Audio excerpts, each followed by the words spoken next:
सीधा चलते हैं शास्त्री भवन, जहां कैबिनेट ब्रीफिंग चल रही है।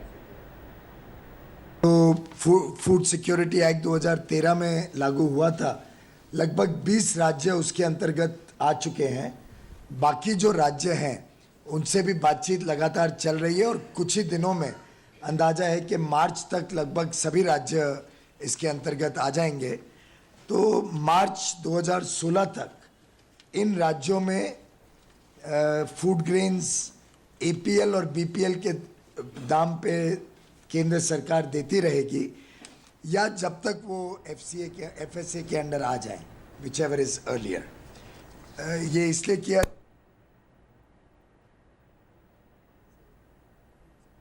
के अंतर्गत डिस्ट्रीब्यूशन की, तब तक जनता को कठिनाई ना हो और खासतौर पे गरीबों को अनाज वगैरह की सुविधा मिलती रहे।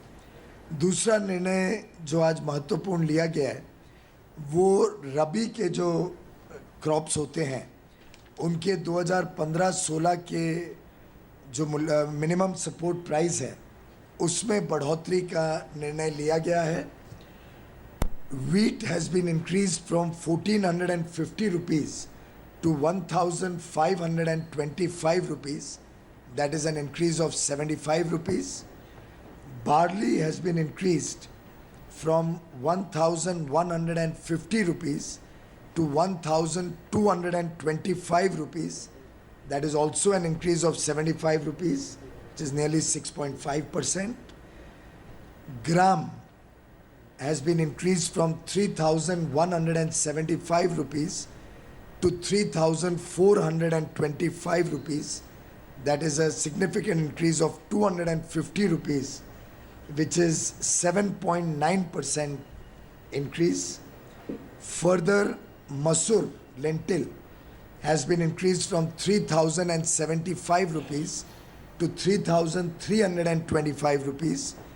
Also an increase of 250 rupees, जो कि 8.1% है. Rapeseed and mustard has been increased from 3,100 to 3,350. Again an increase of 250 rupees, which is 8% increase. And safflower has been increased from 3,050 to 3,300, which is an increase of 250 rupees, 8.2% increase. Overall, these prices have been increased in line with the recommendations of the Commission for Agricultural Costs and Prices, CACP. However, over and above these recommendations which came from the CACP, the Union Cabinet today under the Prime Minister Shri Narendra Modi decided to give an additional bonus of 75 rupees per quintal in the case of gram and masoor. So for the dalhan products, जो दालें हैं, pulses हैं, ग्राम और मसूर दोनों के लिए 75 रुपये प्रति क्विंटल अधिक बोनस के रूप में अधिक दिया जाएगा, जिससे उत्पादकों को थोड़ी राहत और मिल सके। ऑफ कोर्स इसके अलावा हमारी कई और स्कीम्स हैं जो गत एक वर्ष में लागू की गई हैं। सॉइल हेल्थ कार्ड है, परंपरागत कृषि विकास योजना है, प्रधानमंत्री कृषि सिंचाई योजना है, किसान चैनल को लॉन्च किया गया है दूरदर्शन द्वारा, एक क्रॉप्स इंश्योरेंस के लिए पोर्टल भी बनाया गया है, नेशनल एग्रीकल्चरल मार्केट के बारे में वित्त मंत्री जी ने पहले आप सबको अवगत कराया था, इलेक्ट्रॉनिक ट्रेडिंग को इंट्रोड्यूस करने का प्रावधान किया गया है। तो अलग अलग फार्मर और प्रोड्यूसर ऑफ फूड ग्रेन्स के लिए, अलग अलग उत्पादकों के लिए अलग अलग योजनाएं केंद्र सरकार द्वारा चलाई जा रही हैं। लेकिन आज के इस मिनिमम सपोर्ट प्राइस के बढ़ाने के बाद हम समझते हैं कि इससे काफ़ी राहत मिलेगी। साथ ही साथ कैबिनेट ने ये भी निर्णय किया कि प्रोक्योरमेंट की योजनाओं को और मजबूत बनाने के लिए पल्सेस और ऑयल सीड्स दोनों के लिए food corporation of India central nodal agency के रूप में काम करेगी और फूड कॉरपोरेशन के साथ साथ उनके कामों को सप्लीमेंट करने के लिए NAFED, National Agricultural Cooperative Marketing Federation, National Cooperative Consumers Federation, NCCF, Central Warehousing Corporation, CWC, और small farmers agri business consortium, ये चारों संस्थाएं भी ऑयल सीड्स और पल्सेस के प्रोक्योरमेंट में फूड कॉरपोरेशन ऑफ इंडिया की सहायता करेगी। एक तीसरा निर्णय लिया गया है एफडीआई के क्षेत्र में। एक निजी कंपनी के कुछ एक्टिविटीज को माइलन लग्जमबर्ग ने खरीदा है $750 मिलियन की लागत पे, लगभग 4,500 करोड़ रुपए, 4,500-4,500 करोड़ रुपए एफडीआई के रूप में आएगा। ये एक फार्मास्यूटिकल कंपनी के एक प्रोडक्ट के मैन्युफैक्चरिंग की अंश को ही माइलन ने एक्वायर किया है। इसमें R&D एक्सपेंसेस को मेंटेन करने का प्रावधान रखा गया है। 5 वर्ष तक वही लेवल पे रिसर्च एंड डेवलपमेंट को रखा जाएगा जो पहले से निर्धारित है, जो पहले से चले आ रहा है। प्रोडक्शन लेवल इस कंपनी का भी मेंटेन किया जाएगा जिससे डोमेस्टिक मार्केट में प्रोडक्ट की कोई कमी ना आने पाए। अगले 5 वर्ष तक क्वांटिटेटिव रिस्ट्रिक्शंस साथ में लगाई गई हैं, थोड़े और बिंदु जोड़े गए हैं, लेकिन एक प्रकार से ये पुनः एक बार दर्शाता है कि अंतर्राष्ट्रीय स्तर पर भारत में निवेश करने का एक दौर तेजी से आगे बढ़ रहा है। आप सबने अर्नस्ट एंड यंग की भी रिपोर्ट देखी होगी जिसमें पहले 6 महीने इस कैलेंडर वर्ष के जनवरी टू जून 2015 में लगभग रिकॉर्ड एफडीआई भारत में कमिट हुआ है। ये माइलन कंपनी है जिसने टेक ओवर किया है और भारत की जिस कंपनी की शेयर होल्डिंग ली है वो JPL, इसका फुल फॉर्म जय फार्मा लिमिटेड, जय फार्मा लिमिटेड के एक विभाग को इस कंपनी ने $750 मिलियन में लिया है जो शायद कॉन्ट्रासेप्टिव्स बनाती है। आखिरी में जो चौथा प्रमुख निर्णय लिया गया है वो है उदय योजना, उज्ज्वल डिस्कॉम एश्योरेंस योजना, UDAY, जो power distribution companies, power discoms को फाइनेंशियली टर्न अराउंड करने में और उनको और मजबूत बनाने में केंद्र सरकार ने कई राहत के रूप में कई प्रकल्प, कई बिंदु जोड़े हैं और एक केंद्र सरकार को सहायता करने के, केंद्र सरकारों को सहायता करने के लिए इसमें खास तौर पे जो बहुत ही खराब हालत में लॉस मेकिंग डिस्कॉम्स हैं उसमें सबसे खराब हालत 4 राज्यों की है, राजस्थान, उत्तर प्रदेश, तमिलनाडु और हरियाणा। और मैं आप सबको बता दूं कि वास्तव में ये जो बिगड़ी हालत है इसका जब हम इतिहास देखते हैं तो 2002 में जब सुरेश प्रभु जी ऊर्जा मंत्री थे उन्होंने एक स्कीम लाई थी फाइनेंशियल रिस्ट्रक्चरिंग की। उसके बाद लगभग 7 वर्ष तक बहुत अच्छा सुधार हुआ डिस्कॉम्स में, डिस्कॉम्स डिसिप्लिन के साथ चले, लेकिन यूपीए 2 के दौरान 2009 और 2014 के बीच बहुत रैपिड स्लाइड हुआ डिस्कॉम्स की प्रॉफिटेबिलिटी में, डिस्कॉम्स के ऑपरेशंस में।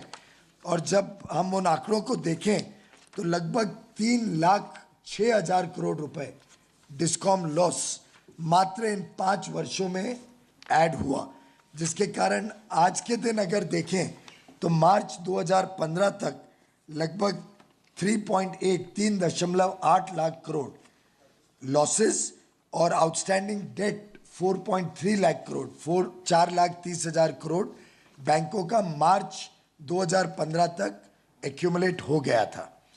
ये बड़ी गंभीर परिस्थिति थी। इस गंभीर परिस्थिति में अगर हम देखें तो लगभग डिस्कॉम्स की क्षमता नई बिजली खरीदने की खत्म हो रही थी।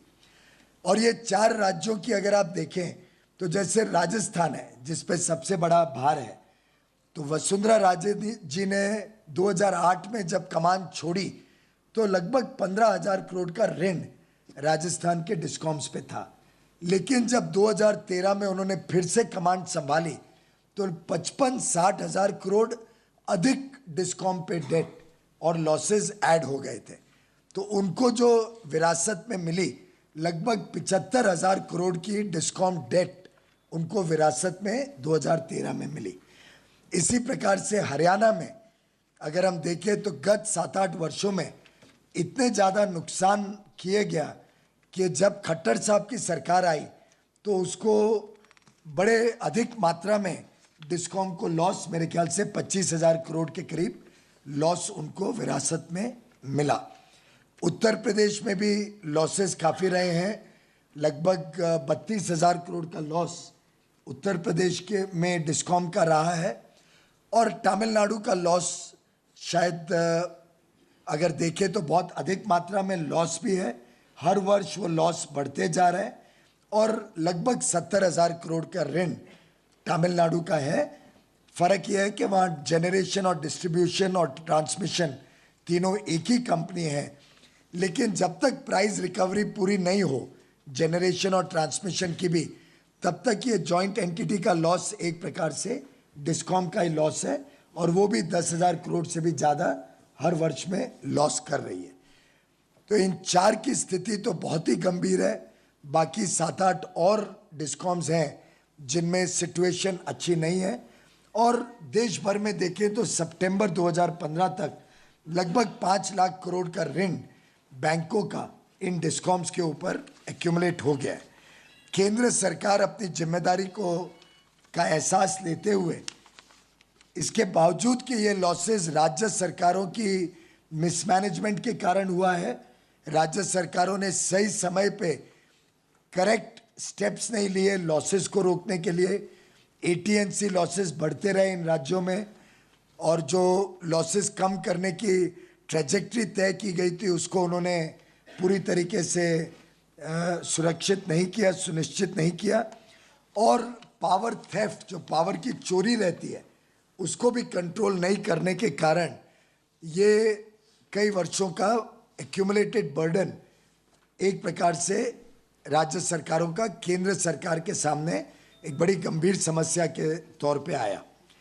अगर ये हम इसको रिजॉल्व नहीं करते हैं तो बैंकों की भी स्थिति बिगड़ती है।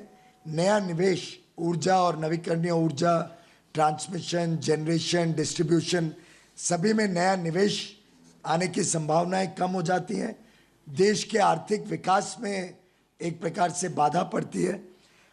जो 24/7 हर व्यक्ति की अपेक्षा है कि मुझे सस्ती बिजली, अच्छी बिजली निरंतर मिलती रहे, इस प्रोग्राम को भी पूरा करने में एक प्रकार से ये बाधा क्रिएट करती है। जैसे जैसे डिस्कॉम्स कम बिजली खरीदती हैं तो पावर प्लांट्स भी लॉसेस में जाते हैं या स्ट्रेस्ड एसेट्स बनते हैं, जिसका भार बैंकों को और बढ़ता है। साथ ही साथ डीजी सेट्स पे लोगों को निर्भर होना पड़ता है। जो विदेश से डीजल इंपोर्ट करना पड़ता है उससे करंट अकाउंट डेफिसिट पे भी नेगेटिव इम्पैक्ट होता है। तो जब इन सभी चीज़ों को देखें तो राज्य सरकारों ने जो लॉसेस एक्यूमुलेट किया है इसको सुधारने के लिए केंद्र सरकार ने एक उनकी सहायता का पैकेज उदय के नाम से उज्ज्वल डिस्कॉम एश्योरेंस योजना, जिसके 3 प्रमुख मैक्रो इम्पेरेटिव्स हैं। एक तो आज की समस्या का हल निकालना, दूसरा अगले 2-3 वर्षों में इन डिस्कॉम्स को लॉस से निकाल के प्रॉफिट में लेके आना, और तीसरा आगे कोई भी राजनीतिक दल अगर कोई राज्य सरकार में आके राज्य सरकार की स्थिति बिगड़ने दे, ऐसी परिस्थिति को ना होने देने के एक बहुत स्ट्रिक्ट हार्ड बजट कंस्ट्रेंट्स हमने उदय की योजना में प्रावधान के रूप में प्रस्तुत। तो केंद्रीय मंत्री पीयूष गोयल केंद्रीय मंत्रिमंडल के अहम फैसलों की जानकारी दे रहे थे। केंद्रीय मंत्रिमंडल ने कुछ अहम फैसले लिए हैं जिसमें गेहूं और दलहन संबंधी कई अनाजों के दामों में वृद्धि हुई है। इसके अलावा FDI पर भी एक अहम फैसला लिया गया है।